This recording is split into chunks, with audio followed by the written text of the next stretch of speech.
তো চাচিরে ধরবো না।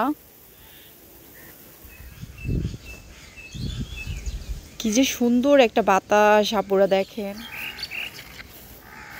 অবশ্যই সেই সাথে আসছি, আমার চাচি মনে করছে নাইতে পারব না, কিন্তু না আমি আসছি। আমাকে মাহফুজের গাছ।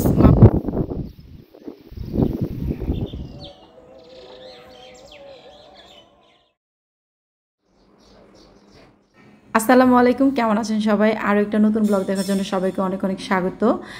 আমি আমার বাবার বাড়ি থেকে ব্লগটা শুরু করে দিলাম। আমার হাজব্যান্ড মানে এই জামা কাপড়গুলো তার, তো আমি খুব সুন্দর করে একদম যত্ন সহকারে নিজের হাতে সুন্দর করে ধুয়ে দেয়, একদম রৌদ্র শুকা দিচ্ছি, তো এগুলো একদম শুকায় একদম মচমচা হয়ে গেছে।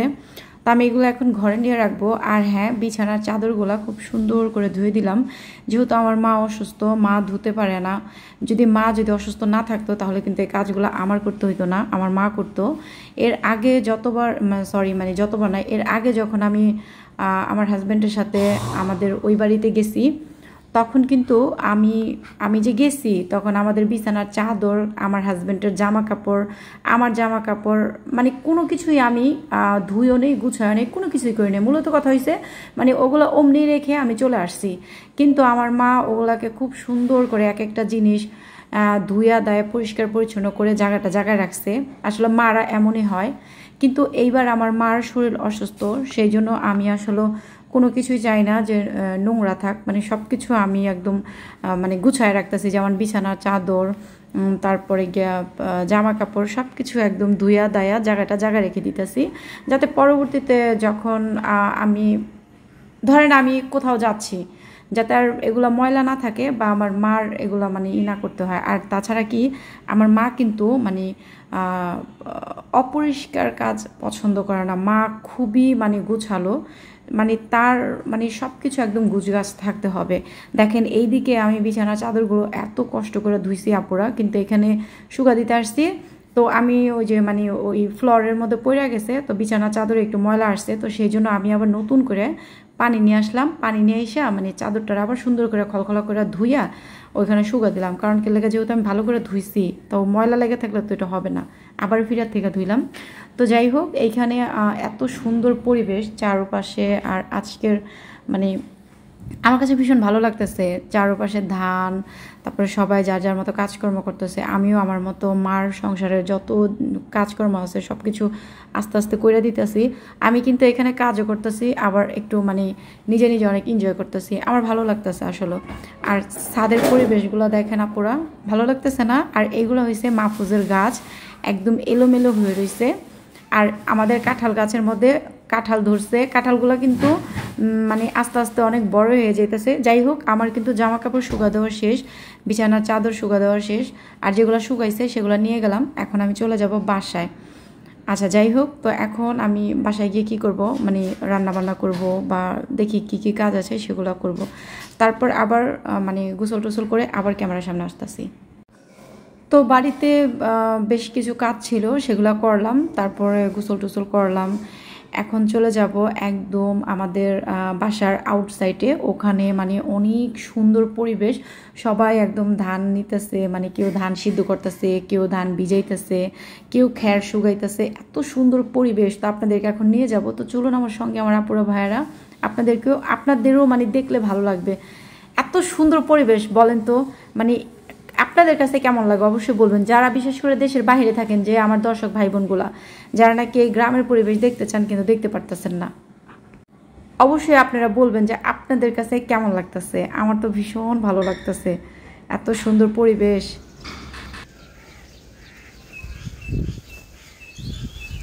কি যে সুন্দর একটা বাতাস আপুরা দেখেন, একদম ন্যাচারাল। পাখির কিচিরমিচির শব্দ।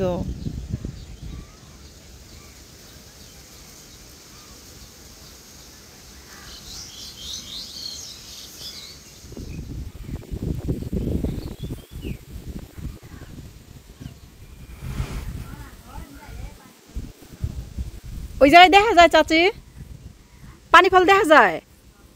আসতেছি, আমার চাচি আমাকে ডাকতেছে, আমাদের এই যে যে পানি ফল চারা, তো এখানে খুব সুন্দর পানি ফল দিছে। তো চাচি বলতেছে এখানে আসো ভিডিও করো, তো আমি আপনাদের সাথে শেয়ার করতেছি। আমার বইনেরা, আফারা বইনেরা সরি সরি মজা করলাম।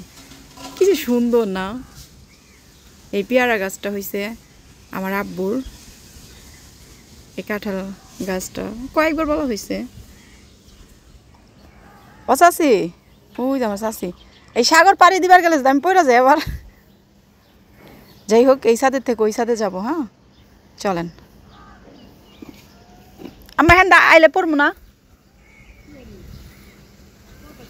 আল্লাহ আমি জানি এখান থেকে পড়ি নে।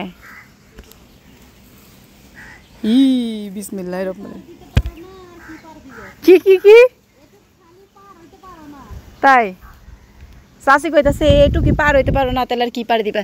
হে আল্লাহ তুমি মান সম্মান রাখো। বিসমিল্লাহির রহমানির রহিম লা ইলাহা ইল্লাল্লাহ মুহাম্মাদুর রাসূলুল্লাহ। না ওই জায়গায় যাই এলে। হ্যাঁ তারপরে আসতেছি দাঁড়ান। না চাষি যদি আবার পড়া যাই দাঁড়ান আইতাছি। ওই যে চাষি ওইখানে দেখেন আপুরা আমি ওই ছাদের থেকে অবশ্যই সেই ছাদে আসছি। আমার চাচি মনে করছে আমি আইতে পারব না কিন্তু না আমি আসছি। যাই হোক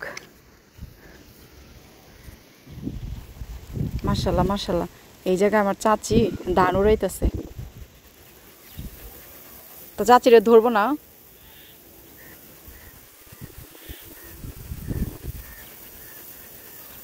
মাশাল্লাহ তাবারাকাল্লাহ।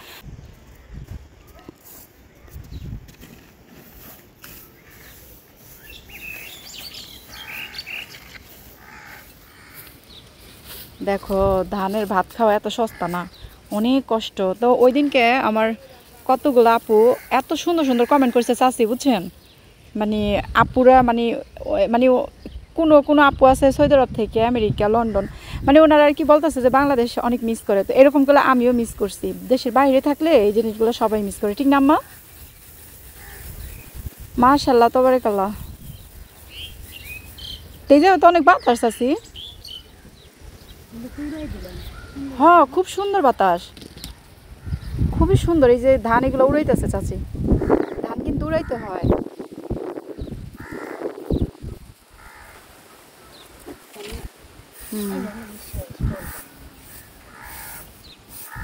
চাচি অনেক কাজ করতেছে, অনেক পরিশ্রম করতেছে। সাথে দেখেন এই যে কি সুন্দর নারকেল গাছ, এত সুন্দর পরিবেশ।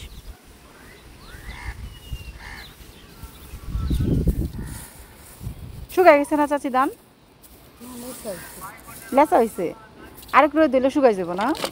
তো চাচির কিন্তু এই ধান কিন্তু সিদ্ধ ধান, মানে আজকে এগুলার মানে আদা শুকনো করছে। তো ইনশাল্লাহ কালকে এগুলা একদম শুকায় যাবে একদম। তারপরে এগুলার ভাঙ্গায় চাল বানাইব, আর এই চালের থেকেই ভাত খাওয়া। মাশাল্লাহ তাবারাকাল্লাহ। আর এগুলো হচ্ছে এই যে এখানে প্যাকেট করতেছে। তো এই যে দেখেন আপুরা এই যে আমাকে পানি ফল চারা গাছ, এই যে এগুলো হয়েছে আমাকে মাহফুজের গাছ। মাহফুজে এই গাছগুলোর খুব সুন্দর করে একদম। এই গাছটা কিন্তু আমি কিনে দিয়ে গেছিলাম। ওই যে ওই জায়গায় যে পেয়ারা গাছ দেখাইলাম, ওই পেয়ারা গাছ আর এই পানি ফল গাছটা, এই দুইটা গাছ 8 বছর আগে আমি কিনে দিয়ে গেছিলাম। মাহফুজ লাগাইছিল। মাশাআল্লাহ তাবারাকাল্লাহ। চাচি আমাকে গাছের পানি ফল কি এরকম সুন্দর হয়? হ্যাঁ আমার গাছের পানি ফল কি এরকম সুন্দর হয়? ও আচ্ছা আমি তো দেখিনি, কারণ আমি তো এত বছর সৌদি আরবে ছিলাম। ও মাশাআল্লাহ কি সুন্দর। মাশাআল্লাহ তাবারাকাল্লাহ, আল্লাহর কি নিয়ামত আলহামদুলিল্লাহ। সত্যি কথা বলতে কি আমার না এই যে গাছের মধ্যে মানে এই যে ফল, তারপরে যাই কিছু ধরবো, ফুল হোক সেটা ফল ফলানি হোক, মানে আমার কাছে না দেখতেই ভালো লাগে। মানে ওইটা গাছ থেকে যে ছিঁড়বো ওইরকম মন মানসিকতা আমার নাই। না আমার দেখতেই খুব ভালো লাগে।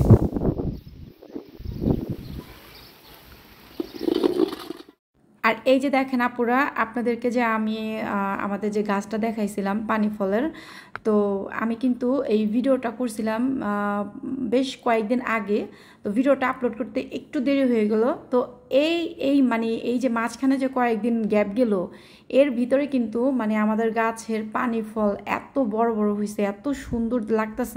কিন্তু দুঃখের বিষয় একটা, এই পানি ফলগুলো গাছ থেকে পাড়ার পর যদি ঘরের ভিতরে একদিনের বেশি রেখে দেওয়া হয় তাহলে কিন্তু এই পানি ফলের ভিতরে পোকা হয়ে যায়। তো আমি যখন গাছ থেকে পারছি তখনই কিন্তু একদম ভালো টাটকা, তখন কিন্তু আমরা খাইছি, খুব ভালো মাশাআল্লাহ তাবারাকাল্লাহ। কিন্তু বিশ্বাস করেন আপুরা, তারপরের দিনকে যখন পানি ফলগুলা মানে একটা ভাঙছি, দেখলাম যে ভিতরে আসলে খাওয়ার মতো পরিবেশ নেই। যাই হোক, ওটা নাই বললাম, কিন্তু দেখতে কিন্তু ভীষণ ভালো লাগতেছে এই আর কি।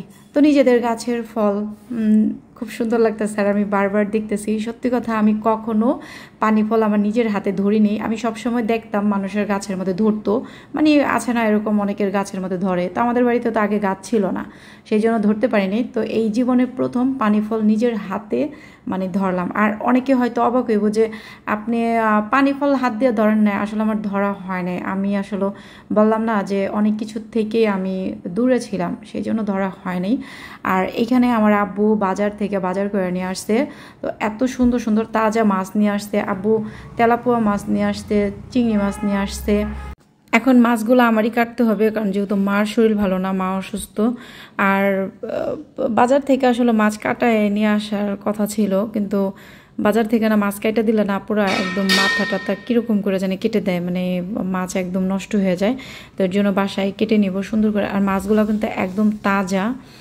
তেলাপোয়া মাছ কার কার ভালো লাগে অবশ্যই বলবেন। আমার তো মাছের মাথা পছন্দ। অনেকদিন পর আমি ভিডিওটা আপলোড করতেছি, আসলে আমি কী থেকে কী বলতেছি আমি কিছুই জানতেছি না, বুঝতেছি না, মানে মানে আমার মুখ দিয়ে মানে কি বলবো আসলে বুঝতেছি না। আচ্ছা যাই হোক, তো আমি এখন এই চিংড়ি মাছগুলোকে এইভাবেই ফ্রিজের মধ্যে রেখে দিব, তেলাপোয়া মাছগুলোকে কাটবো, আর ওই যে আরেকটা যে মাছ আছে ওগুলোও কাটবো, আর সবজিগুলো সুন্দর করে ফ্রিজের মধ্যে রেখে দেবো। এখন প্রথমে আমি বাজারগুলো ফ্রিজের মধ্যে রাখবো, তারপরে আমি দুপুরে রান্না বান্না শুরু করে দেবো। আর আজকে রান্না করব মুরগির মাংস রান্না করব, ডাল রান্না করব, সাদা ভাত রান্না করব, আর এই তো যাই হোক, যতটুকু পারবো আপনাদের সাথে আমি রেসিপিগুলো শেয়ার করব। পুরো রেসিপি শেয়ার করব না, জাস্ট দেখাবো কি রান্না করি। আর দেখেন মাছগুলো একদম তাজা, ফাল পারতেছে মাশাআল্লাহ তাবারাকাল্লাহ।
আমার রান্না বান্না পুরোপুরি শেষ। তো আমি আজকে রান্না করলাম মুরগির মাংস, ভাত, সাথে ডাল রান্না করছি। অনেক মজা করে রান্না করছি, যদিও নিজের রান্না নিজে প্রশংসা করা উচিত না, তারপরে বলবো আমি রান্নাগুলো খুব ভালো করে করছি, কারণ রান্না বান্না করতে গেলে একটু মনোযোগ সহকারে করতে হয়। যাই হোক, আজকে রান্না করছিলাম এই খাবার দাবার আর কি। আর এই অনেকে হয়তো বা এই প্লেট বাটি দেখে নিন্দা করতে পারেন, নিন্দা করেন না, কারণ এটা মার সংসার, মার পছন্দ মতোই সব কিছু। আমি এগুলো যদি এখন ফেলে দিই তাহলে মা কিন্তু অনেক কষ্ট পাবে, সো মার মনে কষ্ট দেওয়া যাবে না। এগুলো আসলেই আমার নানির হাতের প্লেট আর কি, অনেক আগের আর কি। আমরা ছোটোবেলায় তখন দেখতাম নানিগো বাড়িতে এই প্লেট দেওয়া খাওয়া হইতো, কিন্তু এখন কিন্তু আর আমার নানিগো বাড়িতে এইসব প্লেট নাই। যারা নাকি আমার রেগুলার ব্লগ দেখেন তারা অবশ্যই জানেন। এই তো আমি কিছুদিন আগে কিন্তু নানিগো বাসা থেকে বেড়ায় আসছি, খালাবাড়ি থেকে, অবশ্যই দেখছেন তাদের পরিবেশ কেমন। কিন্তু আসলে মা আর কি, ওই যে বললাম না, মানে মা আর কি একটু মানে নানির যে কাজকর্মগুলো এগুলো আর কি মা ধরে রাখতো, এই আর কি। তো আমার তো এখানে কাজকর্ম করা শেষ, রান্না বান্না শেষ। এখানে জুয়েল, আমি, মাহফুজ ওরা একটু বাহিরে যাবে, তো এখানে আমরা ভাই বোন সবাই মিলে একটু মজা করতেছিলাম, দুষ্টুমি করতেছিলাম, সুন্দর সময় কাটাইতেছিলাম। তো এখানে জুয়েল অনেক দুষ্টুমি করতেছিল আর আমি অনেক দুষ্টুমি করতেছিলাম, মানে একবার এক একটা কথা বলে ও হাসতে হাসতে অবাক। তারপরে আমরা ভাই বোনেরা মিলে এটা করি। ও আমাকে এসে বলে আপা আমার একটা ছবি তুলেন, তো আমি বলি আচ্ছা ঠিক আছে। তো ও যখন আমার কাছে একটা ছবি তুলতে আসে আপুরা, আমি তখন কি করি, মানে ওরে আমি আরও সুন্দর সুন্দর স্টাইল দেখাই। আমি বলি যে এরকম করে স্টাইল কর, ছবি তুলবো, এরকম কর, এটা সেটা, মানে এগুলো বলি। পরে ওরে যেটা বলি ও আর কি সেটা শুনতে বাধ্য। আচ্ছা যাই হোক, জুয়েল কিন্তু অন্যরকম আপুরা, মানে ও ওর মন মানসিকতা খুবই ভালো, মাশাআল্লাহ তাবারাকাল্লাহ। জুয়েল, মাহফুজ, এমনকি আমার যে আরও খালাদের ছেলেরা আছে, মানে মূল কথা হয়েছে আমার মা খালাগো প্রত্যেকটা ছেলে অনেক ভালো, মাশাআল্লাহ তাবারাকাল্লাহ। মানে মাদের পরিবারকে অনেক বেশি যত্ন করে, অনেক বেশি করে আলহামদুলিল্লাহ। মানে আমার সবাই আল্লাহ রহমতে। যাই হোক, এই তো জুয়েল চলে আসছে ছাদের উপরে ছবি তোলার জন্য। তা আমি আবার ওরে বলতেছি এমনি পোজ ধর, এমনি এটা কর সেটা কর। ও একটু হাসাহাসি করতেছে আর আমি অনেক মজা করতেছিলাম। সত্যি কথা বলতে কি, ভাই বোনদের সম্পর্ক এরকম ফ্রেন্ডলি হওয়া দরকার আমার মনে হইতেছে। তো কাজকর্ম করা তো শেষ, তো চলে আসছি একটু আউটসাইডে ঘোরার জন্য। আর তো আমার আপুরে ভাইয়ারা, আমার আজকেকার গ্রামের ভিডিওটা কেমন লাগলো অবশ্যই সবাই কমেন্টের মাধ্যমে বলবেন। ভালো থাকবেন সবাই, আবার আসবো আর একটা নতুন ধামাকা ভিডিও নিয়ে। আল্লাহ হাফেজ।